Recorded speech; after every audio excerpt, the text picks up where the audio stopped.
What is your biggest pet peeve? Pet peeve? Cockroach?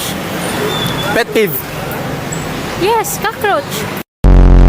Ano ang kinagat ni Eva at Adan sa paraiso? Ahas.